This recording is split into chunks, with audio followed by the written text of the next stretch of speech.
Welcome to module 8 network layer.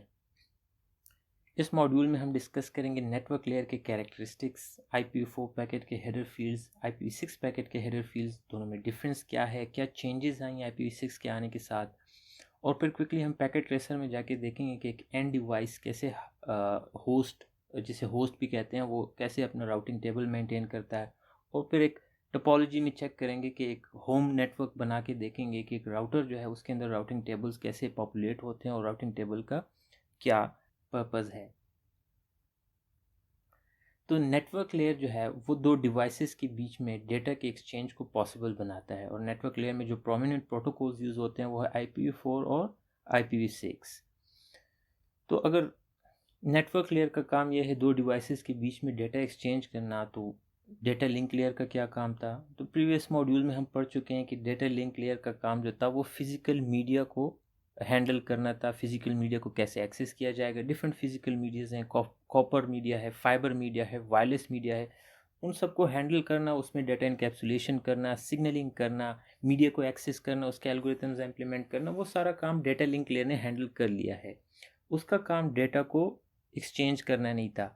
हम ये इसलिए कहते हैं कि नेटवर्क लेयर का काम है डेटा एक्सचेंज करना, क्योंकि जब नेटवर्क लेयर पे इनकैप्सुलेशन होती है तो वहाँ पर एड्रेसिंग ऐड होती है, जिसमें सोर्स आईपी एड्रेस और destination IP address prominent fields हैं नेटवर्क के हेडर्स में, IPv4 या IPv6 के हेडर्स में। तो जिस तरह तमाम लेयर से जब ऊपर से डेटा नीचे आता है, तो इसी तरह लेयर 3 के केस में भी डेटा जो है वो लेयर 4 से आता है। लेयर 4 पे हमारे पास सेगमेंट होता है। सेगमेंट जब लेयर 3 पे आता है तो लेयर 3 पे इसकी इनकैप्सुलेशन होगी और ये सेगमेंट कन्वर्ट हो जाएगा पैकेट में। ये इनकैप्सुलेशन जब होती है तो ऑब्वियसली हेडर्स ऐड होते हैं, और हेडर्स में जो सबसे इंपॉर्टेंट फील्ड्स हैं वो एड्रेसेस हैं। तो चूंकि हम यहाँ पे एंड डिवाइसेस के एड्रेसेस ऐड कर रहे हैं, सोर्स आईपी और डेस्टिनेशन आईपी एड्रेस, इन एड्रेसेस के थ्रू ही फिर दो डिवाइसेस आपस में कम्युनिकेशन करते हैं। अगर ये एड्रेसेस नहीं हो तो दो एंड डिवाइसेस आपस में कम्युनिकेशन नहीं कर सकते। और क्योंकि ये एड्रेसेस लेयर 3 प्रोवाइड कर रहा है, इसलिए हम कहते हैं कि लेयर 3 जो है वो दो डिवाइसेस के बीच में डेटा एक्सचेंज को पॉसिबल बनाता है।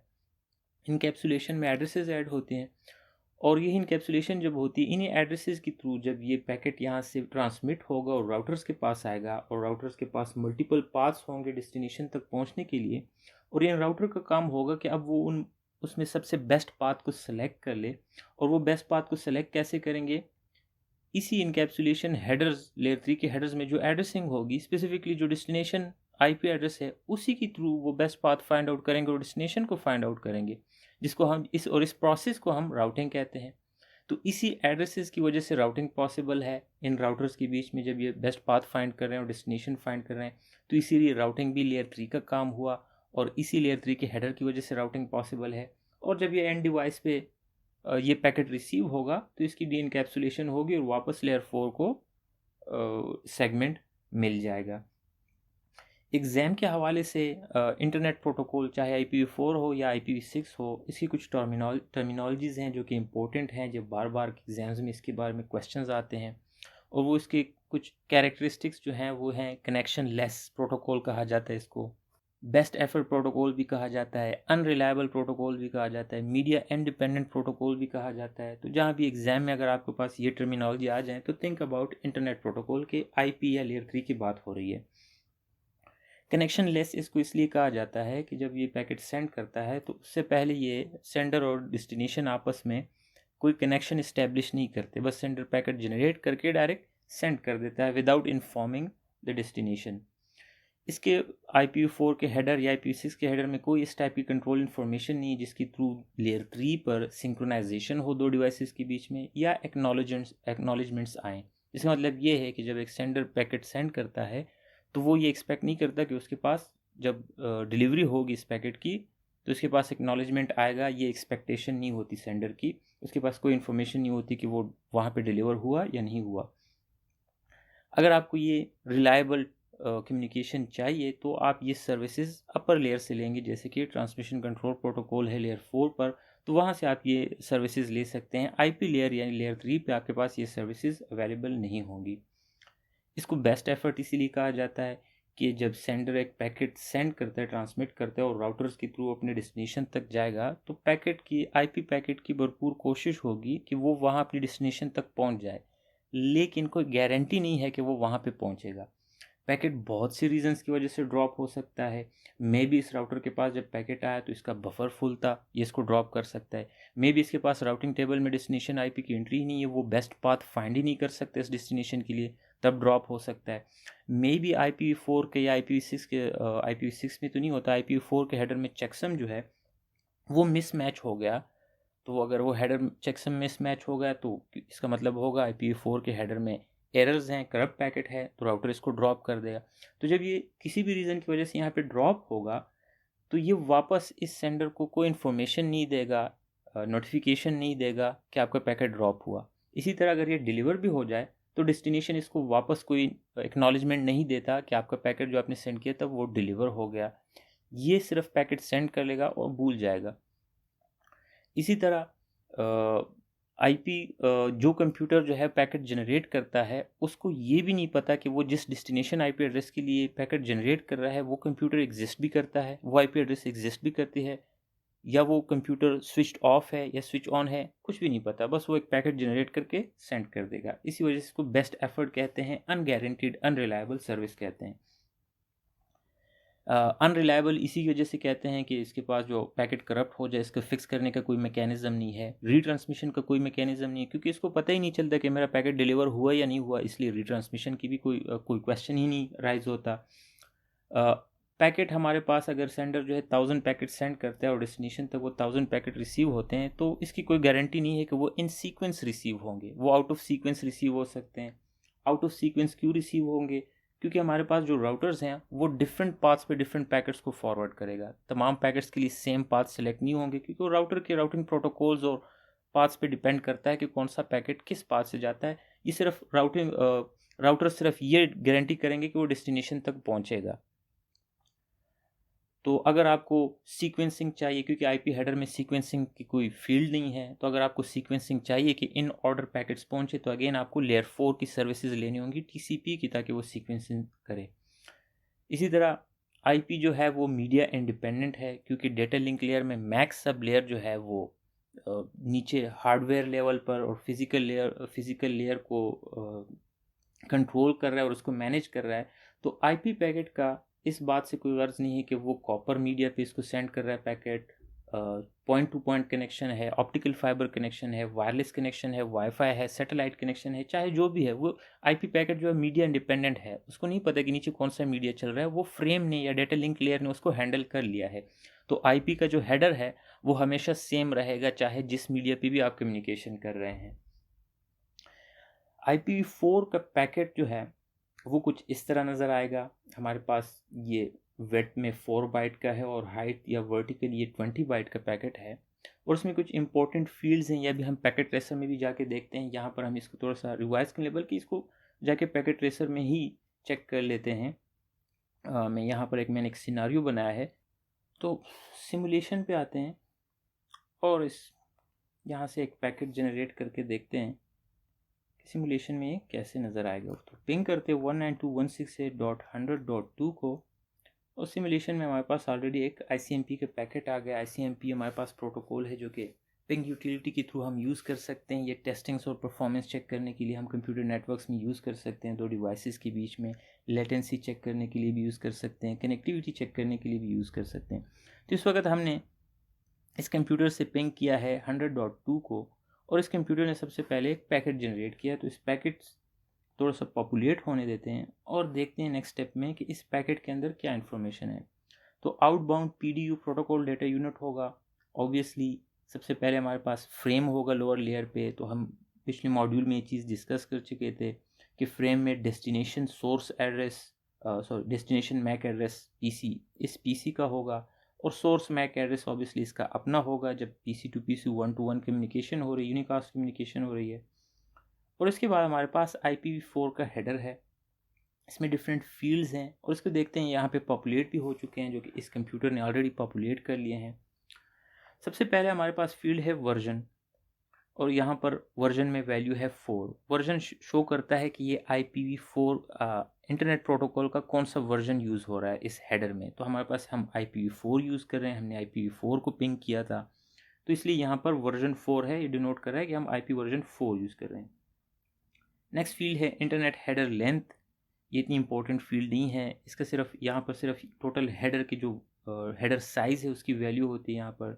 फिर हमारे पास हैं डिफरेंट क्वालिटी ऑफ सर्विसेज का फील्ड है, इसमें आप अगर हमारे पास वॉइस और आईपी का डेटा जा रहा है, इस पैकेट में डेटा ट्रैफिक जा रहा है, तो उस हिसाब से यहाँ पर इंफॉर्मेशन होगी। और अगर हमारे पास राउटर पे क्वालिटी ऑफ सर्विसेज की सेटिंग हो चुकी है तो उस हिसाब से इस पैकेट को प्रायोरिटी मिल सकती है, हाई प्रायोरिटी या लो प्रायोरिटी मिल सकती है। CCNA के लेवल पर आपके पास IHL, DS या क्वालिटी ऑफ सर्विस की फील्ड्स इतनी इंपॉर्टेंट नहीं है। इस तरह हमारे पास ये टोटल लेंथ की फील्ड है जिसमें इसका हेडर लेंथ और डेटा पेलोड जो है उसका टोटल साइज़ यहाँ पे इंटर होगा। फिर हमारे पास है आइडेंटिफिकेशन फील्ड, फ्लैग और फ्रेगमेंटेशन। तो हमारे पास ये फील्ड जो हैं ये तब यूज़ होते हैं जब हमारे पास बहुत बड़े साइज़ का पैकेट जनरेट हो जाए। कुछ एप्लीकेशंस बहुत बड़े साइज़ का पैकेट यूज़ करते हैं और आगे राउटर्स इतने बड़े साइज़ के पैकेट को सपोर्ट नहीं करते, उसको ड्रॉप कर देंगे। तो इसलिए हमारे पास ये फैसिलिटी है कि हम आईपी पैकेट्स को फ्रैगमेंट्स कर सकते हैं, छोटे फ्रैगमेंट्स में डिवाइड कर सकते हैं। तो फ्लैग और फ्रैगमेंट जो है फिर उन फ्रैगमेंट्स को ट्रैक कर सकता है। और आइडेंटिफिकेशन की फील्ड से हमें पता चलता है कि ये तमाम आइडेंटिफिकेशन की फील्ड से हमें पता चलता है कि तमाम फ्रैगमेंट्स सिमिलर सेम पैकेट के हैं। ये भी CCNA के लेवल पर इतनी इंपॉर्टेंट फील्ड्स नहीं हैं, इसको इतना डिस्कस नहीं किया जाता CCNA के लेवल पर। फिर हमारे पास है TTL, टाइम टू लिव, जो कि ऑलरेडी पॉपुलेट है 128, इसमें मैक्सिमम वैल्यू हो सकती है। टाइम टू लिव का मतलब ये है, टाइम टू लिव से मुराद ये है कि लेयर 3 हॉप काउंट होगा इसमें, जिसका मतलब ये है कि जब भी हमारे पास ये पैकेट आगे ट्रांसफ़र होता जाएगा हॉप बाय हॉप या राउटर बाय राउटर हो रहा है, तो राउटर जो है वो टाइम टू लिव की फील्ड से -1 करता जाएगा हर राउटर। ये एक लूप प्रिवेंशन मैकेनिज़्म है। इसका मकसद ये होता है कि अगर हमारे पास कहीं पे राउटर में गलत एंट्रीज़ हुई हैं, राउट टेबल्स में एंट्रीज़ गलत हैं, तो ऐसा पॉसिबल है कि एक पैकेट लूप में फंस जाए। फॉर एग्जांपल राउटर 1 जो है पैकेट को राउटर 2 के पास भेज दे, राउटर 2 राउटर 3 के पास सेंड कर दे और राउटर 3 वापस राउटर 1 पे सेंड कर दे अगर वहाँ पे एंट्री गलत हुई है। तो इस केस में हमारे पास पैकेट जो है वो एक लूप में फंस जाएगा, R1, R2 और R3 में लूप में ये सेंड होता जाएगा और ये बैंडविड्थ ज़ाया करता जाएगा। तो इस चीज़ को इसको प्रिवेंट करने के लिए हमारे पास TTL फील्ड है कि हर राउटर यहाँ से -1 करता जाए और जब भी ये वैल्यू 0 पे पहुँच जाएगी और जिस राउटर के पास पैकेट आएगा और वो उसकी TTL वैल्यू उसमें 0 होगी, तो वो राउटर उस पैकेट को आगे फॉरवर्ड नहीं करेगा बल्कि डिस्कार्ड करेगा और इस तरह लूप प्रिवेंट हो जाएगा। फिर हमारे पास है प्रोटोकॉल की फील्ड। प्रोटोकॉल अपर लेयर में कौन सी प्रोटोकॉल यूज़ हो रहे हैं इस चीज़ को डिनोट करता है। फॉर एग्जांपल इस केस में हम जब पिंग करते हैं तो लेयर 4 पे हमारे पास ICMP प्रोटोकॉल यूज़ हो रहा है।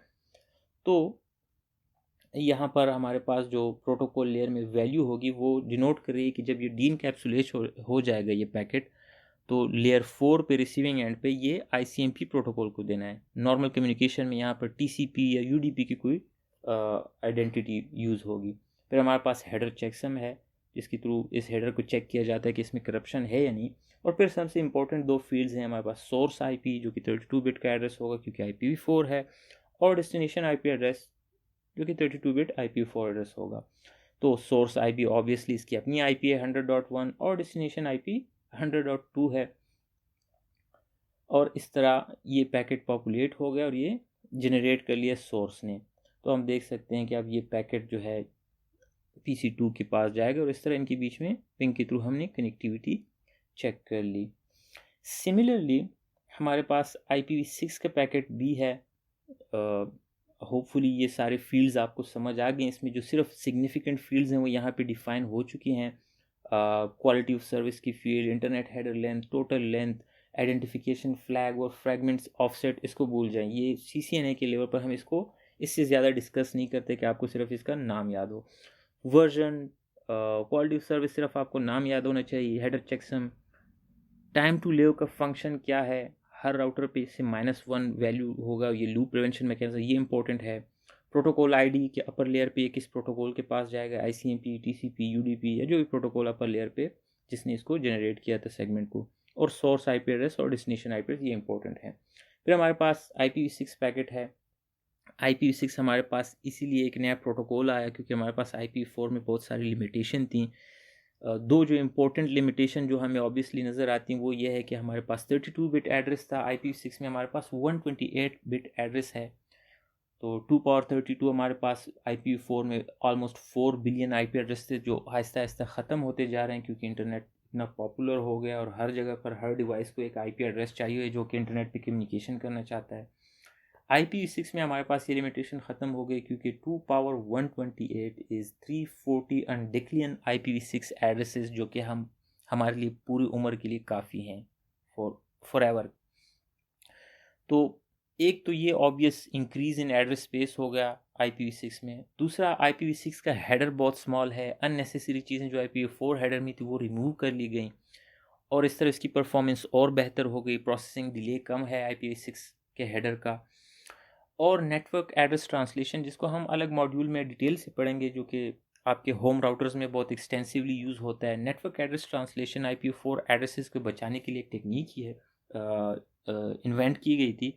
उसका फ़ायदा तो ये है कि वो एड्रेस स्पेस बचाता है, लेकिन उसकी वजह से कुछ परफॉर्मेंस, कुछ एप्लीकेशन, स्पेसिफिकली वॉइस और IP एप्लीकेशन में कुछ परफॉर्मेंस इश्यूज आते हैं। तो क्योंकि IPv6 में हमारे पास एड्रेस इशू नहीं है, तो IPv6 से नेट को एलिमिनेट कर दिया गया और वो कम्प्लेक्सिटी भी ख़त्म हो गई।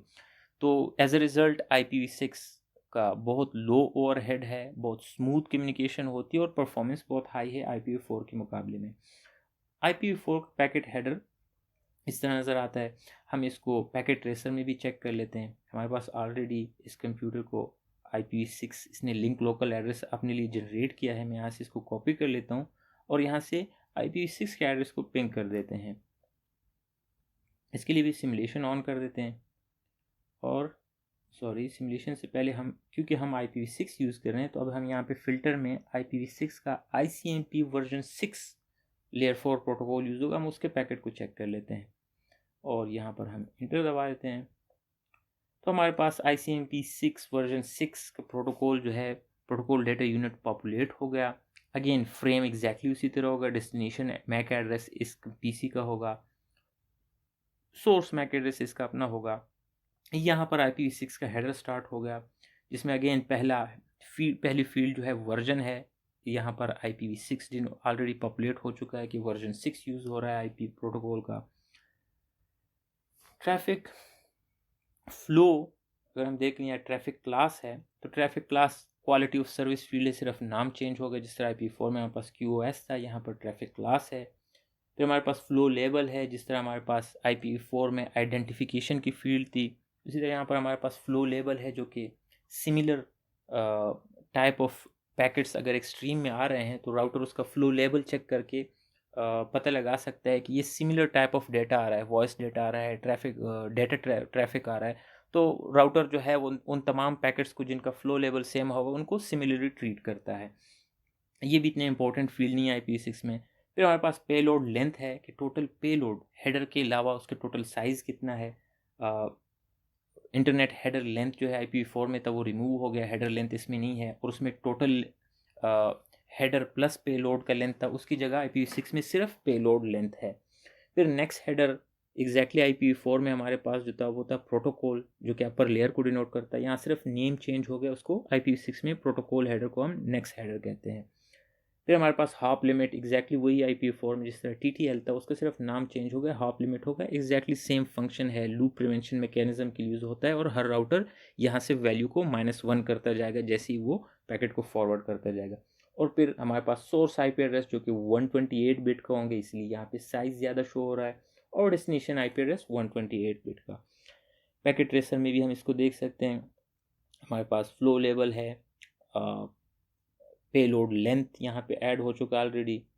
नेक्स्ट हेडर हमारे पास ICMP वर्जन 6 का नंबर यहाँ पे ऐड है। अगर हम प्रॉपर कम्युनिकेशन कर रहे थे तो TCP या UDP का नंबर होगा यहाँ पे। हॉप लिमिट 128 मैक्सिमम वैल्यू है, और फिर सोर्स IPv6 एड्रेस और डेस्टिनेशन IPv6 एड्रेस जो कि इस कंप्यूटर का होगा। तो इस तरह हमारे पास IPv4 और IPv6 की हेडर्स जनरेट करता है एक सोर्स, और उसके थ्रू कम्युनिकेशन करता है, और इम्पोर्टेंट फील्ड्स आपने देख लिए। इसमें भी सिग्निफिकेंट फील्ड सिर्फ यहाँ पे शो हैं, तमाम फील्ड्स आपको याद करने की ज़रूरत नहीं है। एग्ज़ाम के हवाले से जो भी यहाँ पे सिग्निफिकेंट फील्ड्स आपको नज़र आ रहे हैं, सिर्फ इनकी फंक्शनैलिटी आपको पता होनी चाहिए। अब हम देखते हैं कि होस्ट जो है वो राउटिंग कैसे करता है। इसके लिए हम अगेन पैकेट ट्रेसर पे जाते हैं और सिमुलेशन को ख़त्म कर देते हैं।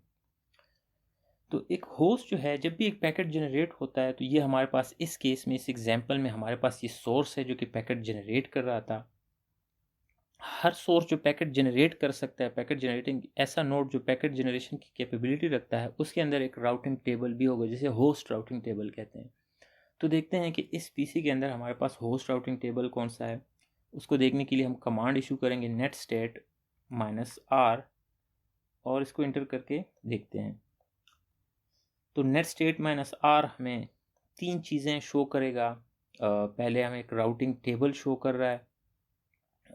इस वक्त इसका राउटिंग टेबल एम्प्टी है, तो राउटिंग टेबल के नीचे कुछ भी नहीं शो हो रहा है। थोड़ी देर में हम इसको पॉपुलेट करके देखते हैं। और एक इंटरफेस लिस्ट शो करेगा। सेकंड चीज़, इंटरफेस लिस्ट में इस कंप्यूटर के पास जितने भी इंटरफेस हैं उसके मैक एड्रेसेस होंगे। तो इसके पास एक ब्लूटूथ इंटरफेस है, उसका मैक एड्रेस ये है, और एक ईथरनेट इंटरफेस है जिसका मैक एड्रेस ये है, और बाकी 2 लूप बैक इंटरफेस हैं, टेस्टिंग के लिए यूज़ होते हैं, रियल कम्युनिकेशन में यूज़ नहीं होते। और तीसरी चीज़ जो इंपॉर्टेंट है वो है डिफ़ॉल्ट गेटवे। तो नेट स्टेट -r हमें 3 चीज़ें शो करेगा। इस सिस्टम का होस्ट राउटिंग टेबल, इस सिस्टम के इंटरफेस लिस्ट जिसमें इसके इंटरफेस के मैक एड्रेसेस होंगे, और हमारे पास डिफ़ॉल्ट गेटवे शो करेगा। इस वक्त इस सिस्टम का कोई डिफ़ॉल्ट गेटवे नहीं है, तो इसलिए ये 0 शो कर रहा है। होस्ट डिवाइस हमारे पास 3 डिफरेंट प्लेसेस को पिंग कर सकता है या कम्युनिकेशन कर सकता है। तो सबसे पहले होस्ट जो है वो पैकेट सेंड कर सकता है इटसेल्फ, यानी अपने आप को, और उसके लिए हमारे पास IPv4 में एक पूरा नेटवर्क रिजर्व है, 127 का नेटवर्क, या IPv6 में हमारे पास ::1। अगर हम इसको पिंग कर लें तो ये अपने आप को पैकेट सेंड करेगा। तो हम इसको पिंग करते हैं 127.0.0.1 और सिमुलेशन ऑन कर देते हैं।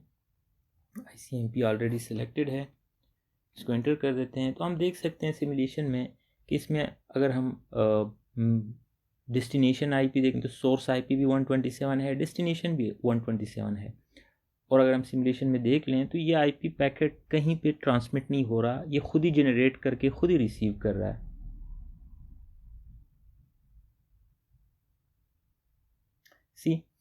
सो ये फर्स्ट थिंग है, ये अपने साथ कम्युनिकेशन कर सकता है। पैकेट, एक डिवाइस अपने आप को पैकेट सेंड कर सकता है।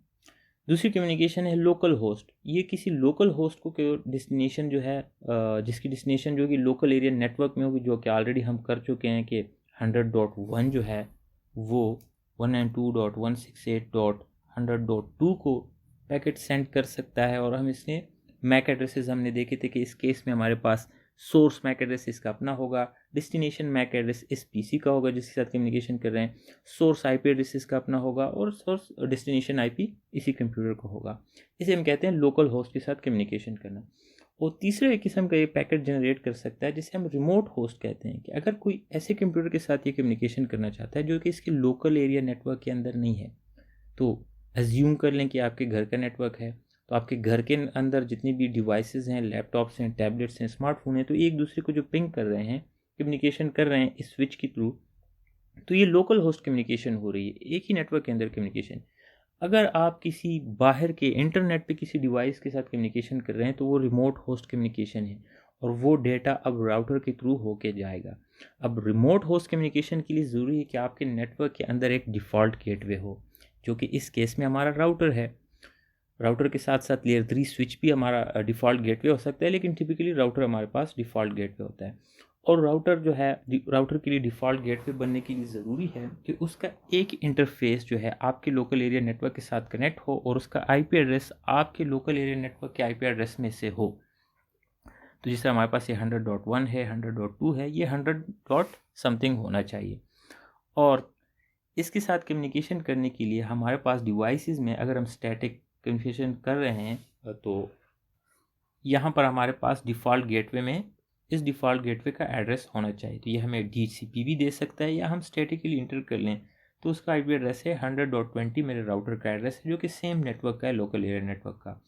तो जब हमारे पास डिफ़ॉल्ट गेटवे होगा, अब हम, अगर ये कंप्यूटर किसी ऐसे डिवाइस के साथ कम्युनिकेशन करना चाहता है जो कि लोकल एरिया नेटवर्क में नहीं है, तो वो पैकेट राउटर के पास भेजेगा। तो लेट्स से मैं 8.8.8 के साथ कम्युनिकेशन करना चाहता हूँ, जो कि ऑब्वियसली मेरे नेटवर्क में नहीं है। मेरा नेटवर्क कौन सा है? 192.168.100।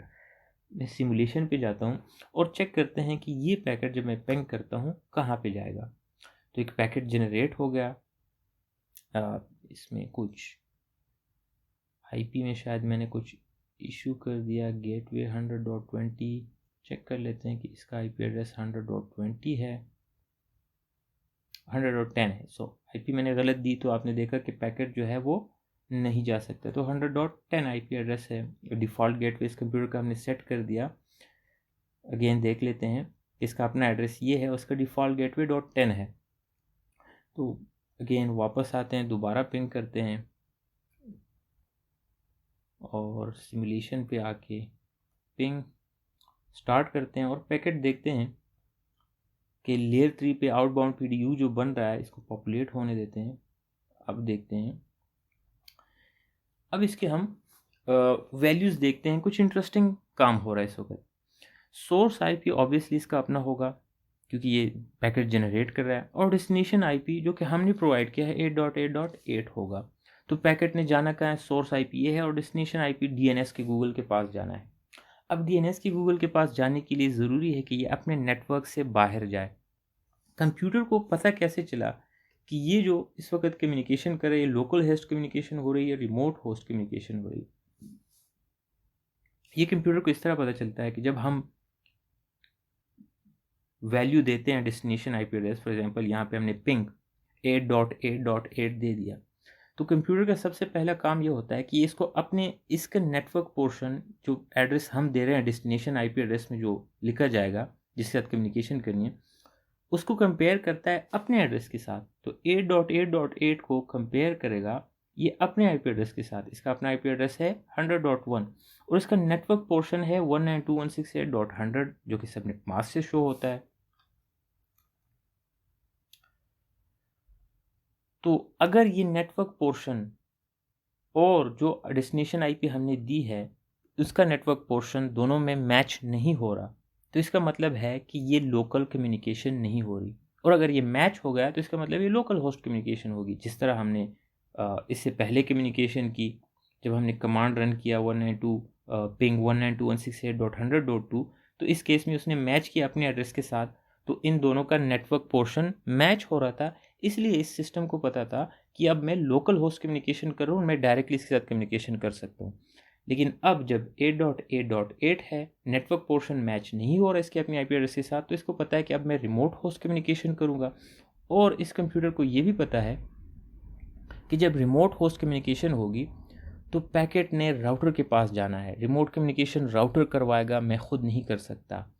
इसी वजह से अगर हम यहाँ पर अगेन पैकेट जनरेट करके देख लें, वो पैकेट चला गया पिंग 8.8.8 और सिमुलेशन पे आके इसको इंटर कर देते हैं और देखते हैं कि पैकेट में लिखा, ये जब इसको पता चल गया कि ये रिमोट होस्ट कम्युनिकेशन होगी तो यहाँ पे तो कोई फ़र्क नहीं आएगा। डेस्टिनेशन आईपी 8.8 होगी जिसको हम पिंग करना चाहते हैं, सोर्स आईपी इसकी अपनी होगी क्योंकि इसने पैकेट जनरेट किया।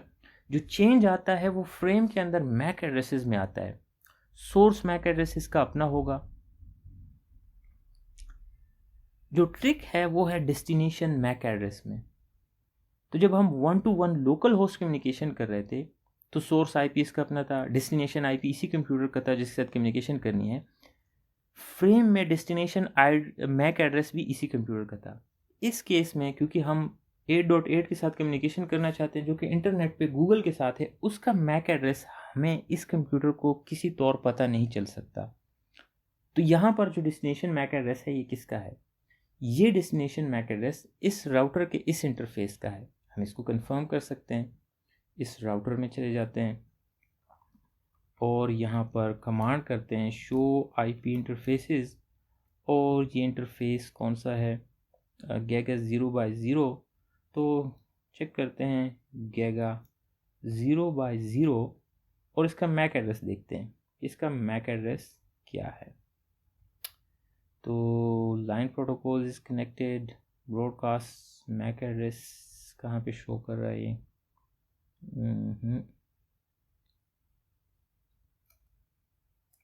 I think show IP interfaces, show interface करेंगे, interfaces गैगा 0/0 और ये हमें शो करेगा कि ये प्रोटोकॉल इसका मैक एड्रेस है जो कि एंड होता है 2701 पे। एग्जैक्टली तो ये कंप्यूटर फ्रेम के अंदर ट्रिक है सारा, पैकेट के अंदर कोई ट्रिक नहीं है। पैकेट एग्जैक्टली उसी तरह पॉपुलेट होगा जिस तरह लोकल होस्ट कम्युनिकेशन में होती है, रिमोट होस्ट कम्युनिकेशन में भी उसी तरह पॉपुलेट हो गया। फ्रेम में सोर्स एड्रेस इसका अपना होगा, डेस्टिनेशन एड्रेस डिफ़ॉल्ट गेटवे का होगा। और ये उसको कैसे पता चला? क्योंकि उसके पास एड्रेस रेजोल्यूशन प्रोटोकॉल के थ्रू इसने फाइंड आउट कर लिया। अब हम इस पैकेट को देखते हैं कि ये अब राउटर के पास जाएगा।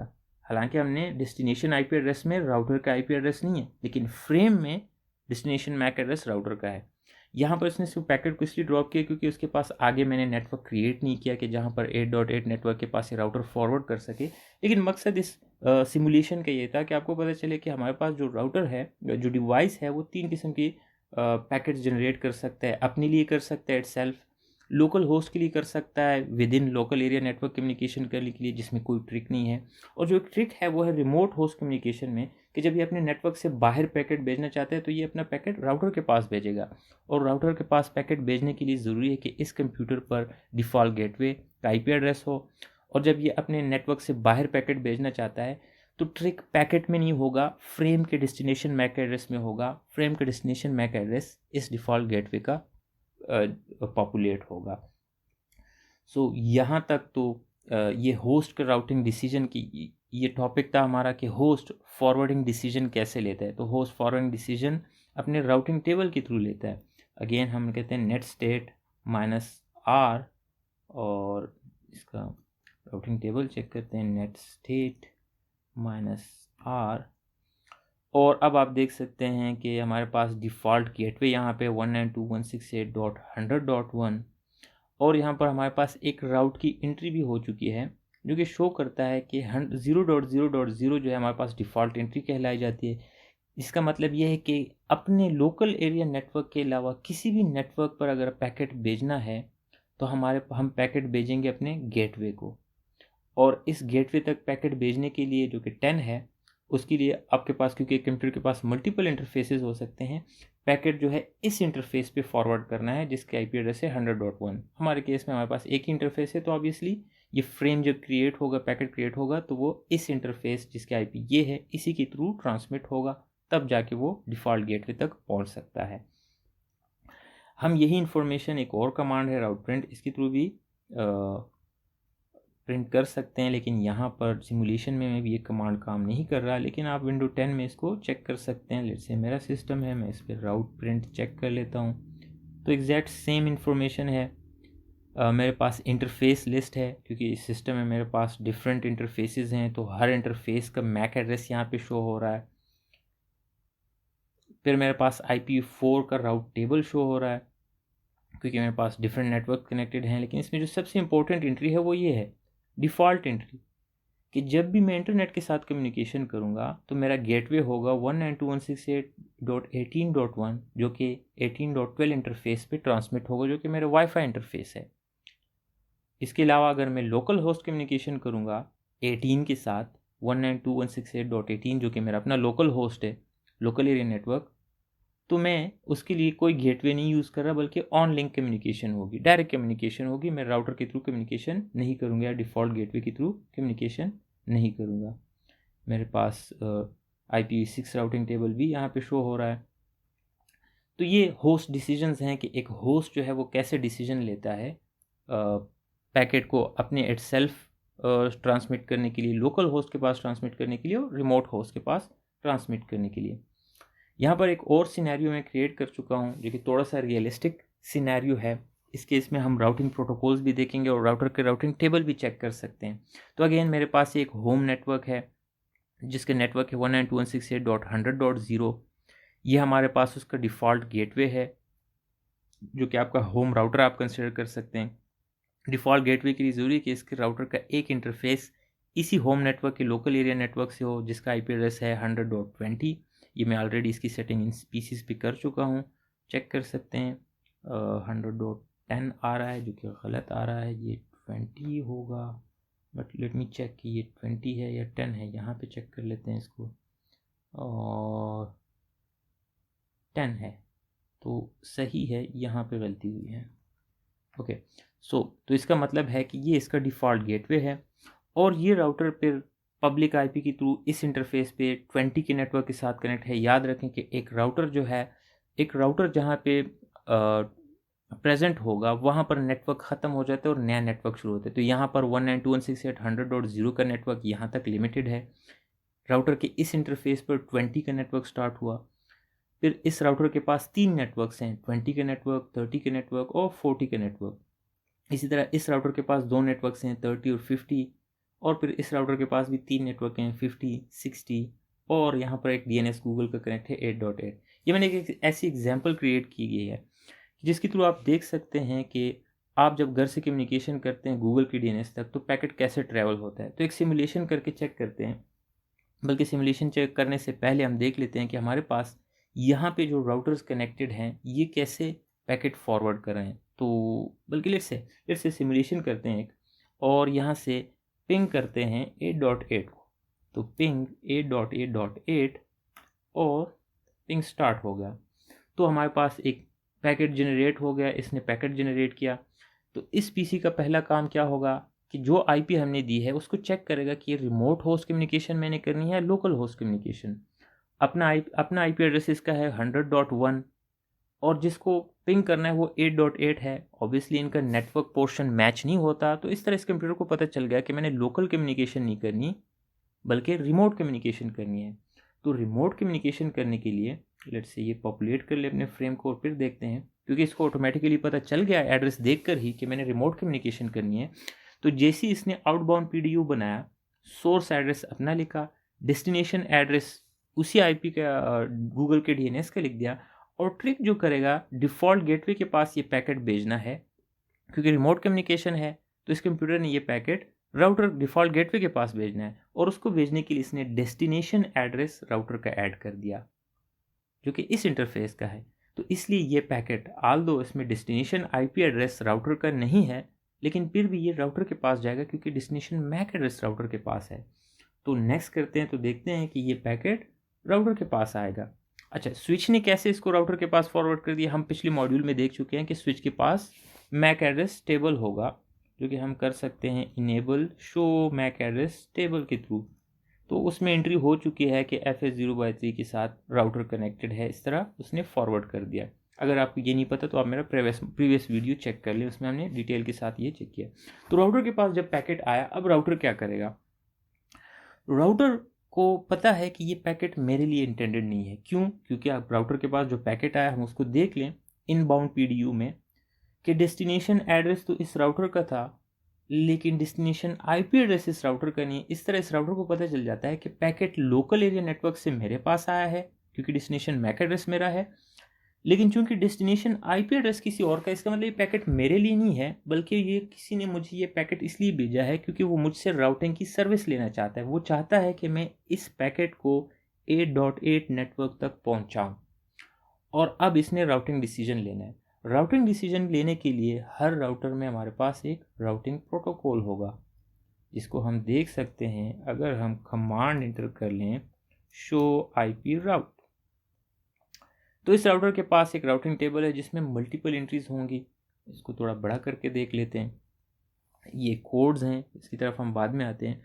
हर लाइन पे हमारे पास एक एंट्री है, और हर एंट्री, जिस तरह हमारे पास होस्ट के अंदर एक राउटिंग टेबल था, इसी तरह राउटर के अंदर हमारे पास एक राउटिंग टेबल है जो कि शो कर रहा है इस वक्त कि 8.0.0 का नेटवर्क हमारे पास रीचेबल है अगर हम 20 के नेटवर्क के थ्रू जाएं जो कि गीगा 0/1 के साथ कनेक्टेड है।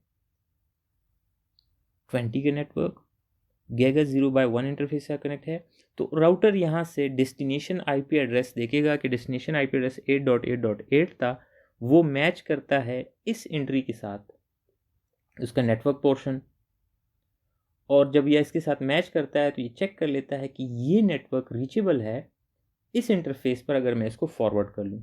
तो यहाँ पर ये राउटिंग डिसीजन लेगा और इसको आगे इस इंटरफेस पे फॉरवर्ड करेगा, क्योंकि राउटिंग टेबल में एंट्री मैच करती है। हमारे पास राउटिंग टेबल में मल्टीपल एंट्रीज़ हैं, हमारे पास कुछ कनेक्टेड राउट्स हैं, कनेक्टेड नेटवर्क्स के लिए लोकल नेटवर्क्स हैं। C से मुराद है connected, directly connected network. L से मुराद है लोकल, जो इसका अपना इंटरफेस है उसकी एंट्री है यहाँ पर, ये इसको IP असाइन हुई है इस इंटरफेस पर।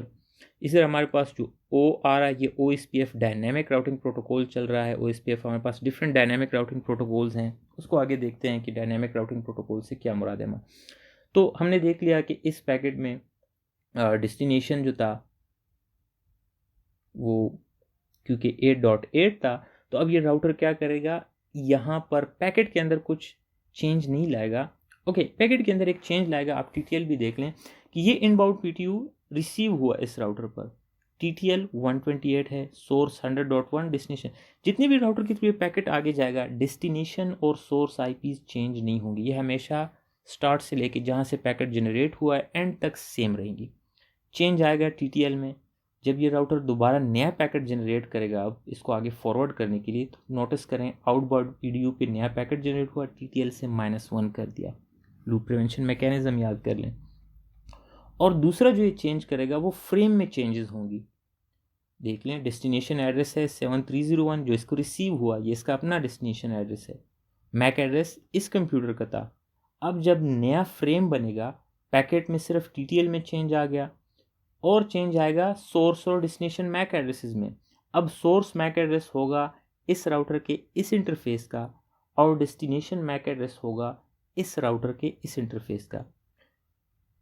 डिसीजन किस पे लिया गया, राउटिंग डेस्टिनेशन IP एड्रेस के बेस पे डिसीजन लिया गया। इस IP को मैच किया गया इस राउटिंग टेबल में। राउटिंग टेबल में एंट्री थी, लेकिन जब पैकेट जनरेट हुआ तो पैकेट में IPs में चेंजेस नहीं होंगी, फ्रेम्स में चेंजेस होंगी। मैक सोर्स मैक एड्रेस इसका अपना होगा इस राउटर का, और डेस्टिनेशन मैक एड्रेस जिस राउटर के पास इसने फॉरवर्ड करना है उसका होगा। तो इस तरह ये आगे और फॉरवर्ड हो जाएगा इस राउटर के पास। अगेन इस राउटर पे अगेन सेम स्टोरी होगी। अगर हम चेक कर लें तो इसके पास एक पैकेट आया है इनबाउंड PDU पर, इसका डेस्टिनेशन एड्रेस इसका है, इसने एक्सेप्ट कर लिया। अगेन देख लें source IP destination IP address में कोई चेंज नहीं होगा।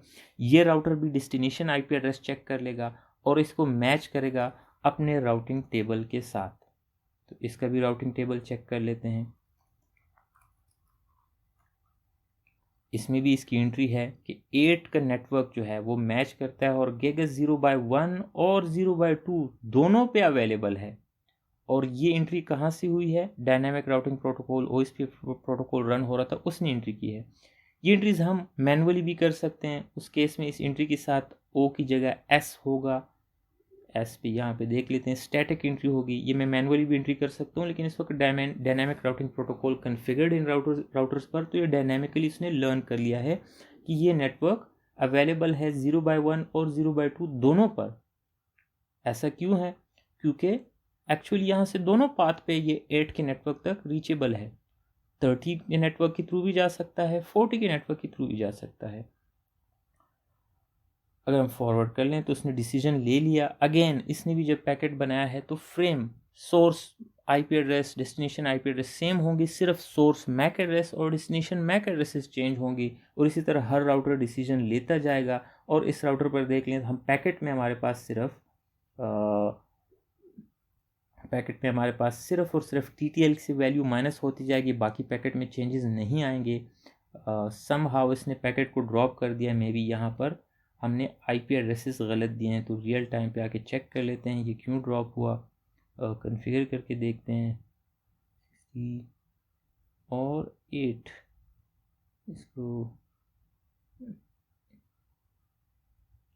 इसका डिफ़ॉल्ट गेटवे सही होना चाहिए, वरना ये वापस कम्युनिकेशन नहीं कर सकता। ये भी सही है। तो इसने इस पैकेट को ड्रॉप में भी, इसलिए इसके पास इसका राउटिंग टेबल चेक कर लेते हैं। शो IP राउट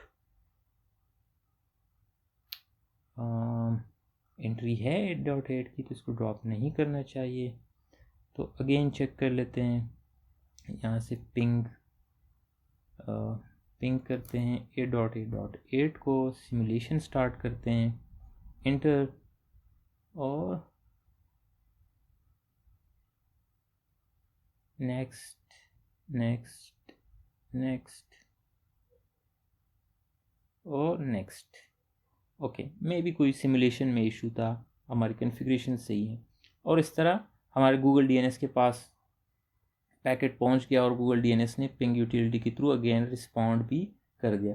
तो हम देख सकते हैं क्योंकि हमारे पास इस राउटर के पास 2 पाथ्स हैं, तो हम देख सकते हैं कि एक पैकेट जो है वो बार बार सेम पाथ के थ्रू नहीं जाएगा, वो डिफरेंट पाथ के थ्रू भी हो सकता है। इस तरह आपने यहाँ पे देखा क्योंकि 8.8 नेटवर्क दोनों पाथ से अवेलेबल है, तो वो किसी भी पाथ के थ्रू इसको फॉरवर्ड कर सकता है, लोड बैलेंसिंग भी कर सकता है। यहाँ पर राउटिंग टेबल में एंट्रीज कहाँ से आई, क्योंकि इन तमाम राउटर्स के बीच में एक डायनामिक राउटिंग प्रोटोकॉल रन हो रहा है। इस केस में OSPF रन हो रहा है जो इनकी थ्रू कम्युनिकेशन करवा रहा है। ये हमने क्यों यूज़ किया है, हम स्टैटिक एंट्रीज भी यूज़ कर सकते थे, लेकिन स्टैटिक एंट्रीज में हमें बहुत मैनुअल काम करना पड़ेगा, और अगर यहाँ पर इन पाथ्स में कोई इशू आ जाए तो उससे ऑटोमेटिकली रिकवर नहीं कर सकता, मैनुअल इंटरवेंशन की ज़रूरत होती है। डायनामिक राउटिंग प्रोटोकॉल में अगर लेट्स से एक पाथ कट भी जाए, लेट्स से इस एक पाथ में इशू आ गया, एक पाथ डिलीट कर देते हैं, लेट्स से ये पाथ डिलीट कर दें, तो फिर भी हमारी कम्युनिकेशन होगी। स्टैटिक राउटिंग अगर हम कर रहे होते तो हमें इसके लिए अब नए कन्फिग्रेशन करने की ज़रूरत थी। तो हम अगेन देखते हैं कि पैकेट जनरेट होता है, रियल टाइम पे आ जाते हैं और एक और पैकेट जनरेट करते हैं यहाँ से, पिंग 8.8.8, और देखते हैं कि स्टिल कम्युनिकेशन पॉसिबल है या नहीं है। तो हम देख सकते हैं कि डायनामिक राउटिंग प्रोटोकॉल ने उस चीज़ को ऑटोमेटिकली कवर कर लिया। अब वो उस पाथ को यूज़ नहीं करेगा जहाँ से वो रीचेबल नहीं है। ठीक है, तो इस तरह इनके बीच में कम्युनिकेशन पॉसिबल है। राउटिंग टेबल के हेल्प के थ्रू राउटिंग हो रही है।